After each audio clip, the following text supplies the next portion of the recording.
लखनपुर गांव की एक हवेली में किशन नाम का एक बूढ़ा व्यक्ति रहा करता था। किशन के परिवार में केवल उसका एक बेटा था जिसकी उसे बहुत चिंता रहती थी। दिन गांव की एक महिला चलते चलते अचानक फिसल जाती है।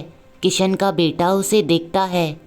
अरे रे रे, तुम तो गिर गई, तुमने देखा नहीं, वहाँ पर केले का छिलका पड़ा था। अगर तुम कहो तो मैं तुम्हारी मदद कर दूं। कैसे व्यक्ति हो तुम? मैं यहाँ पर गिर गई हूँ और मेरी मदद करने के बजाय तुम मुझसे पूछ रहे हो कि मैं तुम्हारी मदद करूँ या नहीं। क्या तुम्हारे अंदर अक्ल नहीं है?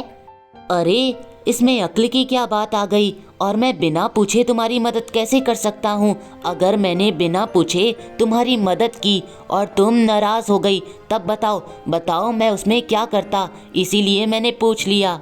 पूछने के लिए तुम्हारा बहुत बहुत शुक्रिया। मदद की कोई ज़रूरत नहीं है, मैं खुद उठ जाऊंगी। पूरे गांव वाले बिल्कुल ठीक कहते हैं, तुम एक नंबर के मूर्ख हो। बोला मूर्ख, तुम्हारे अंदर बिल्कुल भी अक्ल नहीं है। तुम केवल और केवल अपने पिता के ऊपर बोझ बनकर रह गए हो, बेअक्ल इंसान। अपनी आंखों में आंसू लेकर भोला अपनी हवेली पर पहुंचता है। भोला के पास सब कुछ था, एक आलीशान हवेली, ज़मीन, धन दौलत, बस कमी थी तो अक्ल की। भोला बचपन से ही मूर्ख था, जिस कारण सभी गांव वाले उसकी इज्जत नहीं करते थे। अपनी परेशानियों को लेकर भोला अपने पिता के पास पहुंचता है। पिताजी, आज आपको मेरे प्रश्नों का उत्तर देना ही पड़ेगा। पिताजी, आपको बताना ही पड़ेगा कि आखिरकार मेरा ये जीवन इतना व्यर्थ क्यों है। आखिरकार लोग मुझे मूर्ख क्यों कहते हैं पिताजी? किसने कहा बेटा, किसने कहा कि तुम मूर्ख हो? तुम्हारे विचार तो बिल्कुल सहज हैं बेटा, बिल्कुल तुम्हारी तरह। और जो तुम्हें मूर्ख कहते हैं वो उनके विचार हैं। तुम दूसरों के विचारों को लेकर इतना परेशान मत हो।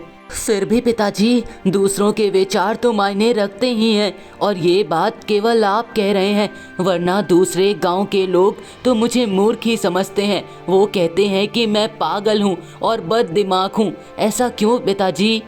फिर वही बात भोला, बार बार एक ही प्रश्न क्यों पूछ रहे हो तुम?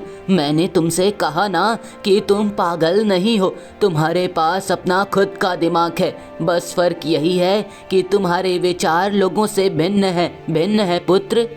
अपने पिता का समर्थन सुनकर भोला का दिल थोड़ा स्थिर हुआ। फिर भी कहीं ना कहीं किशन इस सारी सच्चाई से वाकिफ था, उसे चिंता थी। मुझे जल्द से जल्द भोला का विवाह करवाना पड़ेगा।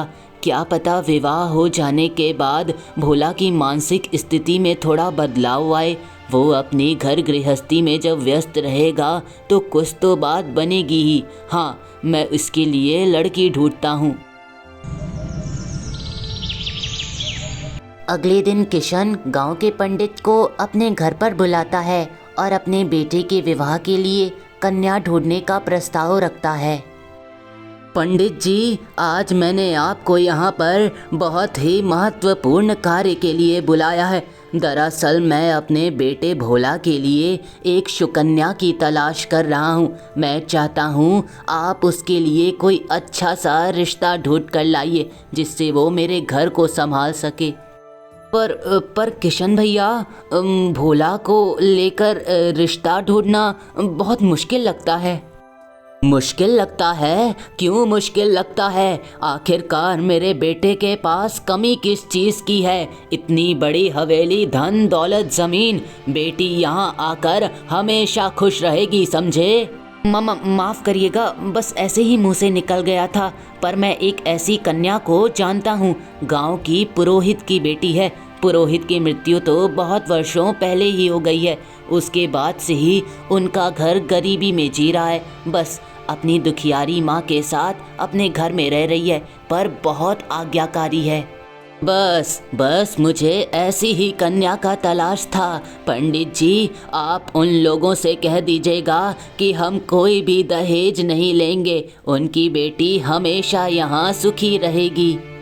अब आप चिंता मत करिए किशन काका, मैं कल सुबह ही जाकर उनके घर पर ये सारी बातें बता आऊँगा। अगले दिन पंडित जी भोला का रिश्ता लेकर उस कन्या के घर पर पहुँचते हैं। पंडित जी घर के अंदर आकर लड़की की माँ कुंती को सारी बातें बताती है। ये सुनकर कुंती बहुत प्रफुल्ल हो उठती है। क्या कहा, मेरी बेटी के लिए इतना बड़ा रिश्ता आया है, आज तो मैं फूले नहीं समा रही हूँ। भला मैं इस रिश्ते के लिए इनकार कैसे कर सकती हूँ। अब तो मेरी बेटी सुखी रहेगी, आप हाँ कर दीजिएगा। सही कहा माँ जी, अब तो आपकी बेटी स्वर्ण के पलंग पर सोएगी। अब तो आपकी बेटी का जीवन खुशियों से भर जाएगा। वैसे भी आप लोग इस गरीबी में तंग आ गए होंगे। अब आप लोग विवाह की तैयारी कीजिए माँ जी। इस रिश्ते के आने से कुंती तो फूले नहीं समा रही थी। कुंती ये बात बहुत अच्छे से जानती थी कि भोला एक मूर्ख व्यक्ति है और उसकी मानसिक स्थिति खराब है, परंतु इसके बावजूद कुंती अपनी बेटी का विवाह भोला से करवा रही थी, क्योंकि कुंती को भोला के धन से प्रेम था।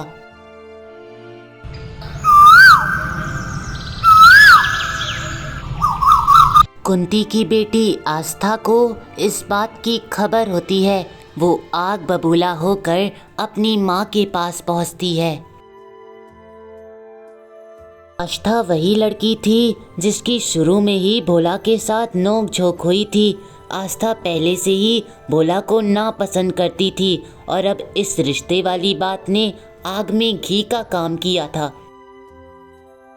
ये क्या माँ, ये मैं क्या सुन रही हूँ? आप मेरा विवाह उस मूर्ख भोला से करवा रही हैं, उस बद दिमाग से जिसके पास तो दिमाग भी नहीं है। कितना मूर्ख है वो। मैं उस व्यक्ति से विवाह नहीं करूँगी। इस लड़की ने तो मेरा जीना हराम करके रख दिया है। आ गई ये इतना अच्छा रिश्ता ठुकरा कर। आखिरकार तुझे मिलेगा क्या? ऐसा रिश्ता तुझे कभी नहीं मिल सकेगा बेटा, समझी तुम?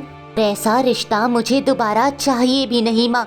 मैं उस व्यक्ति से कभी विवाह नहीं करूँगी। ऐसे रिश्ते का क्या फ़ायदा जिसमें पति के पास दिमाग ही ना हो। आप केवल पैसों के लिए मेरी ज़िंदगी बर्बाद कर रही हैं। मेरे बारे में नहीं तो कम से कम अपने मरे हुए पिता के बारे में तो सोच। तेरे पिता का हमेशा से सपना था कि मेरी बेटी का विवाह एक संपन्न परिवार में होगा। अगर तू ये विवाह नहीं करेगी तो तेरे पिता को कभी शांति नहीं मिलेगी। आस्था खुश नहीं थी, फिर भी दबाव और मजबूरी में आकर उसे भोला के साथ विवाह करना पड़ा। बिल्कुल ऐसी ही बहू की मुझे तलाश थी। बेटी आस्था, इस परिवार को हमेशा खुशियों से रखना। मेरी मृत्यु के बाद भी मेरे बेटे का और इस हवेली का ख्याल रखना, ठीक है ना बेटिया? ये क्या पिताजी, आखिरकार ये इस हवेली का ख्याल क्यों रखेगी? मैं आपका बेटा हूँ, मैं इस घर का ख्याल रखूँगा, इस परिवार को हमेशा एकजुट करके रखूँगा और आपकी मृत्यु के बाद भी अपना ख्याल मैं खुद रखूँगा। ये नहीं पिताजी। किशन ये बात बहुत अच्छे से जानता था कि भोला मूर्ख है और वो घर का ख्याल कभी भी अच्छी तरह नहीं रख सकता है। हाँ भोला, तुम अपना और इस घर का ख्याल खुद ही रखना, पर याद रहे विवाह के बाद आस्था बेटी का भी इस संपत्ति और हवेली पर समान हक है। ऐसे ही कुछ महीने बीत जाते हैं। किशन की तबीयत खराब होने के कारण मृत्यु हो जाती है।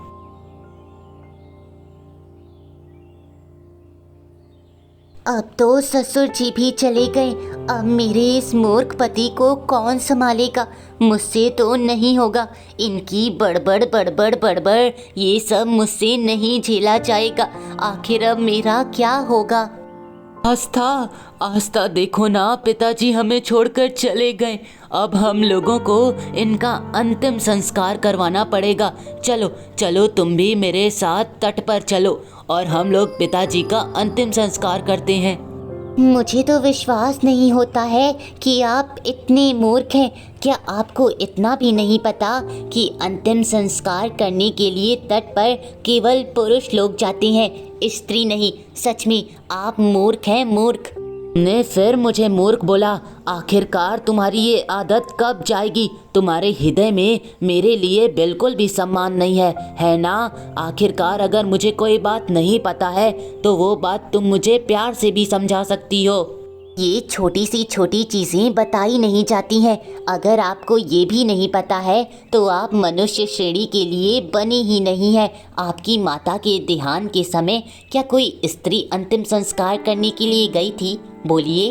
विवाह के बाद से ही दोनों के बीच इस तरह झगड़े होते ही रहते थे। दोनों के बीच कभी भी सुलह नहीं होती थी। तो इन दोनों के बीच सुलह करवाने के लिए किशन भी इस दुनिया में नहीं रहा। उसी गांव में एक लालची मुखिया भी रहा करता था जिसका नाम था घनश्याम। घनश्याम का एक आदमी भी था कल्लू, जो उसे गांव की सारी जानकारी देता था। क्या बताऊं कल्लू, कितने महीने बीत गए हैं, मैं कोई घपला ना कर सका। अब तो घर में भी बाहर के पैसे आने बंद हो गए हैं। आखिर ऐसे कैसे चलेगा? हमें कुछ ना कुछ करना ही पड़ेगा, समझे कल्लू? हाँ, सही कहा मालिक, और मेरे पास आपके लिए एक बहुत बड़ी खुशखबरी है। दरअसल वो गांव का मूर्ख व्यक्ति जो भोला है, उसके पिता की मृत्यु हो गई है। हम लोग चाहें तो भोला को मूर्ख बनाकर उसकी ज़मीन और वो हवेली हड़प सकते हैं। क्या कहते हैं? ये क्या कह रहे हो तुम? हवेली हड़प लेंगे, ज़मीन हड़प लेंगे? ये सब केवल कहना आसान है, करना नहीं। और कैसे हड़पेंगे? हाँ, आखिरकार उसके पिता या भोला कभी भी यहाँ पर ऋण लेने नहीं आए हैं। अगर वे आए होते तो मैं कुछ बहाना या तरीका सोचता ज़मीन हड़पने का। मेरे पास एक बहुत बढ़िया उपाय है मालिक। दरअसल हम लोग भोला से झूठ कह सकते हैं कि उसके पिता हमसे एक बार ऋण लेने आए थे और वे ऋण वे चुका नहीं सके, और अब उसके बदले हमें उसकी हवेली चाहिए। वैसे भी वो मूर्ख है। हाँ, मूर्ख तो है, पर इतना बेवकूफ़ नहीं है कि वो किसी को भी अपनी ये हवेली ऐसे ही दे देगा। वैसे भी अब उसकी पत्नी आ गई है, पर एक बार तुम जाकर ये तरीका आजमा कर देख लो, शायद कुछ हल मिल जाए। लालची कालिया भोला के घर पर पहुंचता है। भोला, भोला, तुमने मुझे पहचाना? मैं कालिया हूँ, गांव के मुखिया का खास आदमी। तुमसे कुछ काम था, समझे? हाँ हाँ कालिया भाई, जानता हूँ आपको। बोलिए, क्या काम था मुझसे? बात ये है भोला, बहुत वर्षों पहले जब तुम पैदा भी नहीं हुए थे, तब तुम्हारे पिता मेरे मालिक के पिता से कुछ कर्ज लेकर गए थे। उस समय उस कर्ज की कीमत बहुत अधिक थी। बस वो कर्ज मैं लेने यहाँ पर आया हूँ। क्या तुम मुझे वो कर्ज दोगे? कर्ज? कौन सा कर्ज? आखिरकार तुम्हारे पास सबूत क्या है कि हमारे ससुर जी ने तुम्हारे मालिक के पिता से कर्ज लिए थे? तुम झूठ बोल रहे हो, झूठ। ये तुम क्या कह रही हो आस्था? वो गांव के मुखिया का आदमी है, उसे मुखिया जी ने यहाँ भेजा है। आखिरकार मुखिया जी उससे झूठ कहकर यहाँ क्यों भेजेंगे? सही कहा भोला, एक तुम ही तो समझदार हो इस गांव में। आखिरकार मेरे मालिक झूठ क्यों बोलेंगे? वो सच ही बोल रहे हैं। वो कुछ भी कहकर चला गया और आप मान गए। आप उसकी बात कैसे मान सकते हैं? आखिरकार उसके पास सबूत क्या है? और अगर ससुर जी ने लिया भी था कर्ज, तो वो अब क्यों आ रहा है हमारे घर पे? देखो आस्था, मैं इस घर का बेटा हूँ और इस घर के बाहरी मामलों में केवल मेरी राय चलेगी। और मुखिया जी बिल्कुल सही कह रहे होंगे, पिताजी ने ज़रूर उनसे कर्ज लिया ही होगा। चलिए चलिए, मैं आपकी बात मान लेती हूँ कि ससुर जी ने कर्ज लिया था, पर अब आप उस कर्ज को कैसे चुकाएंगे? इतने बड़े कर्ज को चुकाने के लिए मैं ये हवेली बेच दूंगा। ऊपर से पिताजी मेरे इस कदम को देखकर बहुत खुश हो रहे होंगे। वे जानते हैं कि मैं सच्चाई का साथ दे रहा हूँ। गांव वाले भी मेरी इज्जत करेंगे। भोला की मूर्खता के कारण उन्हें वो घर छोड़ना पड़ा। ऐसे ही बहुत महीने बीत चुके थे। अब उनका जीवन एक छोटी सी झोपड़ी में बीत रहा था। उन्हें एक छोटी सी बेटी हुई थी।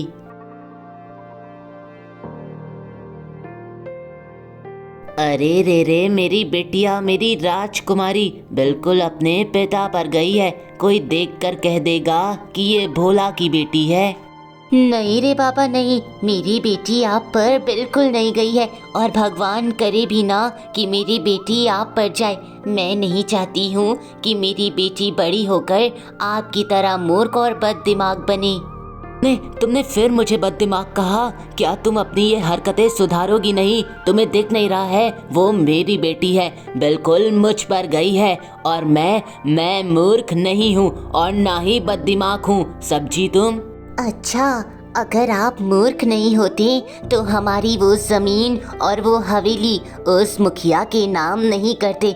आप इतनी मूर्खता वाली हरकतें करते हैं और फिर कहते हैं कि मैं मूर्ख नहीं हूँ।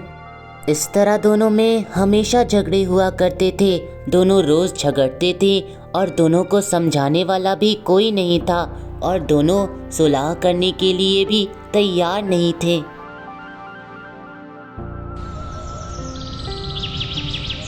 एक दिन आस्था की माँ कुंती उससे मिलने उसकी झोपड़ी पर आती है।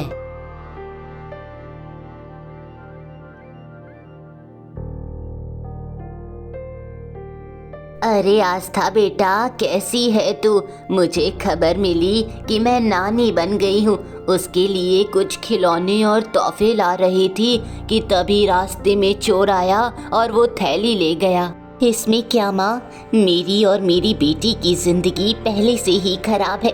हमारे भाग्य में केवल और केवल दुख लिखा है।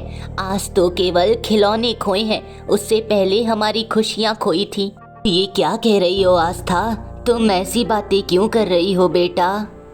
आप तो ऐसे कह रही हैं जैसे आपको कुछ पता ही नहीं। ये सब केवल और केवल आपके कारण हुआ है।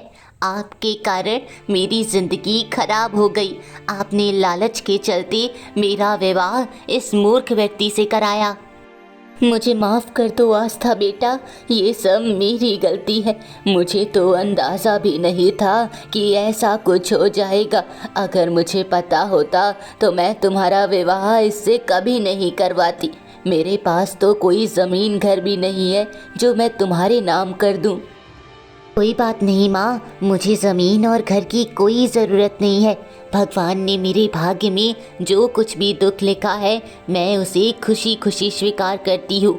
और भोला जैसा भी हो, मूर्ख बददिमाग, पर आखिरकार वो मेरा पति ही है माँ।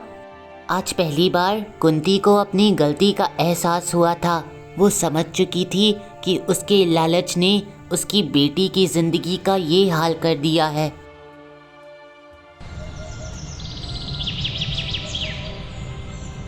कुछ वर्ष बीत चुके थे। आस्था और भोला की बेटी अब बड़ी हो चुकी थी। उन लोगों ने उसका नाम मीनू रखा था। एक दिन अचानक घर के सारे राशन खत्म हो जाते हैं। इस घटना की परेशानी को लेकर आस्था भोला के पास पहुंचती है, पर यहाँ भोला मज़े से सो रहा था। ये देखो, घर में एक वक्त का खाना बनाने को राशन तक नहीं है, और ये मज़े से आराम कर रहे हैं। इन्हें तो घर की कोई चिंता नहीं है, दिन भर बस सोते ही रहते हैं। अरे क्या हुआ?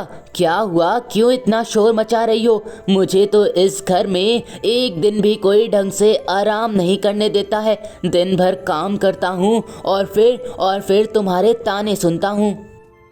तुम क्या काम करते हो? दिन भर तो घर में पड़े रहते हो और फिर बोलते हो मैं काम पर जाता हूँ। इतने वर्षों से मेरे आभूषण और जेवर बेचकर इस घर की 2 वक्त की रोटी पक रही थी। अब वो भी राशन नहीं बचे हैं। अब तुम क्या करोगे? तुम क्यों भूल जाते हो कि हमारी हमारी एक छोटी सी बेटी भी है? तो क्या चाहती हो तुम? हाँ, क्या चाहती हो? मैं मजदूरी करूं, दूसरों के खेतों में सिंचाई करूं और जंगल में लकड़ियां काटूं? नहीं रे बाबा, ये सब काम मुझसे नहीं होगा। तुम ही दूसरों के घर में जाकर कोई काम ढूंढ लो। मेरी तो किस्मत ही फूटी थी जो मेरा विवाह तुमसे हुआ। मैं कर लूँगी, दूसरों के घर भी काम कर लूँगी। आखिरकार तुम्हें आराम ही करना है ना? करो करो, केवल तुम दिन भर आराम ही करते रहो। जिस तरह मैं इस घर का सारा काम करती हूँ वैसे ही दूसरों के घर भी। एक दिन अचानक उन दोनों की बेटी मीनू की तबीयत बहुत खराब हो जाती है। देखिए ना, मीनू को अचानक पता नहीं क्या हो गया है। सुबह से उसे होश नहीं आई। आप जाइए जल्दी से वैद्य जी को बुला कर लेकर आइए। मैं अभी जाता हूँ, मीनू को कुछ नहीं होगा। फिर भोला वैद्य जी को अपने घर पर लाता है। वैद्य जी अंदर कमरे में मीनू के पास आकर उसकी जांच करते हैं।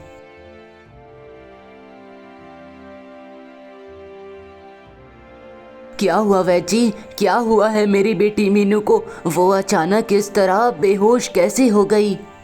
देखो भोला, मामला गंभीर लगता है। ऐसा मालूम पड़ता है जैसे बच्ची के शरीर में पोषण और तत्वों की कमी हो गई हो। ऐसा लगता है जैसे उसने कई दिनों से केवल एक सादी रोटी खाई हो। उसकी तबीयत का ख्याल रखना पड़ेगा। मैंने दवाइयाँ लिख दी है, तुम जाना और ले आना। मीनू को खाने के बाद दवाई खिला देना और याद रहे, मीनू को तत्वों और पोषण वाला ही खाना खिलाना, वरना उसका स्वास्थ्य और बिगड़ सकता है। फिर वैद्य जी वहाँ से चले जाते हैं। देख लिया आपने अपने कर्मों का अंजाम। केवल आपके कारण मेरी बेटी इतने दिनों से एक सूखी रोटी पर पल रही थी। आपके कारण उसको पोषण और तत्वों की कमी हुई। अब भी आप मुंह लटका कर रहिएगा। मुझे माफ़ कर दो, मैं अपनी गलती को स्वीकारता हूँ। ये सब मेरी गलती है। मुझे लगा था ऊपर वाले ने मुझे केवल दिमाग नहीं दिया है, पर मेरे पास तो दिल भी नहीं है। तभी मैं इतना पत्थर दिल और स्वार्थी बनकर रह गया। आस्था को भोला की बातें सुनकर अपने कानों पर विश्वास नहीं हो रहा था। भोला और आस्था दोनों अपनी बेटी मीनू के पास आ जाते हैं। भोला मीनू के पास बैठकर उसे प्यार से पुचकारता है। मीनू, मीनू मेरी गुड़िया, तू एक बार ठीक हो जा। उसके बाद ये गलती मैं दोबारा नहीं करूँगा।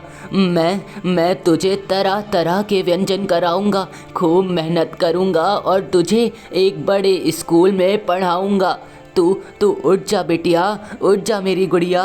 वैद्य जी ने गुड़िया के लिए दवाइयाँ लाने को कही थी। अगर आप वो दवाइयाँ नहीं लाएंगे तो हमारी गुड़िया ठीक कैसी होगी? कहाँ से आएंगे वो? तुम चिंता मत करो, मैं मीनू के लिए दवाइयाँ ले आऊँगा। दरअसल बहुत वर्षों पहले पिताजी ने मुझे एक सोने की अंगूठी दी थी। स्वार्थ में मैंने उसे हमेशा संदूक में छिपा कर रखा। मैं उसे बेच दूँगा और अपनी बेटी के लिए दवाइयाँ लेकर आऊँगा। आज न जाने अजीब सा ख्याल आता है। ऐसा लगता है मैं इतने वर्षों तक मूर्ख क्यों था। आखिरकार मेरे पास दिमाग था पर मैं उसका प्रयोग ना कर सका। अचानक से ऐसा लगता है जैसे भगवान ने मुझे बुद्धि दे दी हो और अपने स्वार्थ से लड़ने की क्षमता भी दे दी हो।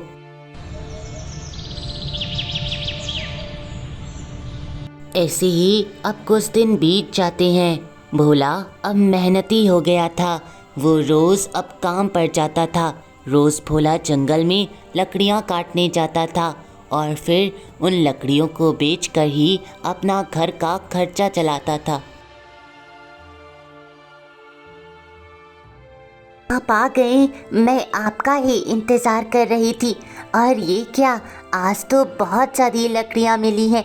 लगता है आज आपने बहुत मेहनत की है। हाँ भाई, आज मेहनत तो बहुत की है। दरअसल वो शहर में आजकल आम की लकड़ियों का भाव बहुत बढ़ गया है, और मैं जब जंगल गया तो भाग्य से मुझे आम की लकड़ियाँ मिल गईं, और बस अब हमें दुगना फ़ायदा होगा। ये तो आपने बहुत बड़ी खुशखबरी सुनाई। मैंने सोचा था आप जब घर आएंगी तो मैं आपको एक और खुशखबरी सुनाऊंगी, पर आपने तो पहले ही मुझे इतनी बड़ी खुशखबरी सुना दी। दरअसल मैं सिलाई का काम शुरू कर रही हूँ। अरे ये क्या आस्था, मैं मेहनत तो कर रहा हूँ ना, रोज़ जंगल जाता हूँ और लकड़ियाँ काट कर लाता हूँ। फिर तुम ये मेहनत क्यों कर रही हो, सिलाई का काम क्यों कर रही हो? घर का भी काम करती हो, अब ये सिलाई का काम दुगनी मेहनत हो जाएगी तुम्हारी। तो क्या फ़र्क पड़ता है, अगर हम दोनों मिलकर कमाएंगे तो घर में अधिक रुपए आएंगे, और हम उन रुपयों से अपनी बेटी मीनू को अच्छा पढ़ा लिखा कर कुछ बना सकेंगे। हम चाहते हैं मीनू बहुत पढ़े लिखे। हाँ, ये बात तो तुमने बिल्कुल ठीक कही। हमें अपनी मीनू को बहुत पढ़ाना लिखाना है। मैं बस कुछ दिनों बाद ही उस बड़े स्कूल में जाऊंगा और अपनी मीनू का दाखिला वहाँ करवा दूंगा, फिर उसकी पढ़ाई अच्छे से होगी। सेठ घनश्याम अब गांव के मुखिया के पद से जा चुका था। उसकी कमाई अब बिल्कुल ठप पड़ चुकी थी। वो बस लोगों को ठगने का कोई तरीका ढूंढता रहता था। मालिक, आपने वो खबर सुनी क्या? मैंने अखबार में देखी थी। हमारे गांव के अंत में जो वो ज़मीन है ना, उस ज़मीन के नीचे खूब ढेर सारे सोने, चांदी, आभूषण और जेवर हैं। अगर वो जेवर हमें मिल जाएं, तब तो हम अरबपति बन जाएंगे, अरबपति। अब मुझे पता है, पर शायद तुम्हें ये बात नहीं पता कि वो भोला की ज़मीन है। पहले वहाँ पर भोला का खेत हुआ करता था, पर जब हमने उसकी हवेली ले ली, उसके बाद से वो अपनी झोपड़ी बनाकर वहाँ रहता है। हाँ मालिक, मुझे पता है, पर आप तो जानते ही हैं कि वो भोला एक नंबर का मूर्ख व्यक्ति है। उसके पास कहाँ इतना दिमाग है, तो हम उसे पिछली बार की तरह मूर्ख बनाकर उसकी वो ज़मीन हड़प सकते हैं। बस हमें कोई ना कोई चाल बनाना पड़ेगा इसके लिए, समझे मालिक? सोच लिया और उपाय भी खोज लिया। मैं तुम्हें ये उपाय बताऊंगा और तुम कल भोला के घर पर जाओगे। इस बार कोई गड़बड़ नहीं होनी चाहिए। अगर ये बात पुलिस को पता चल गई तो हम जेल में अपना जीवन बिताएंगे, ठीक है ना? अगले दिन मुखिया का आदमी कालिया भोला के घर पर पहुंचता है। अरे कालिया, तुम तुम मेरे घर पर क्यों आए हो? बोलो क्यों आए हो? अरे भोला, तुम नाराज़ क्यों हो रहे हो? मैं तो तुम्हारे लिए बहुत बढ़िया प्रस्ताव लाया हूँ। दरअसल मेरे मालिक घनश्याम तुम्हारी ये ज़मीन बहुत अधिक रुपयों में लेना चाहते हैं। वो तुम्हारा कुछ भला करना चाहते हैं। दरअसल उनसे तुम्हारी ये गरीबी देखी नहीं जा रही, तो वो बहुत ढेर सारे रुपए देंगे तुम्हें।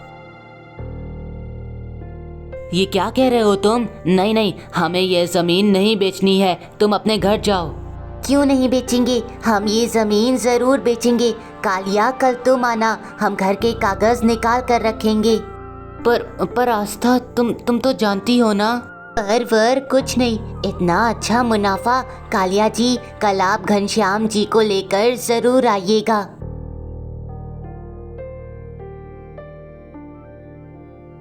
तुमने ऐसा क्यों किया आस्था? तुम तो जानती हो ना कालिया को। मैं जानती हूँ, इसीलिए इस बार मैं उन लोगों को पुलिस द्वारा पकड़वाना चाहती हूँ।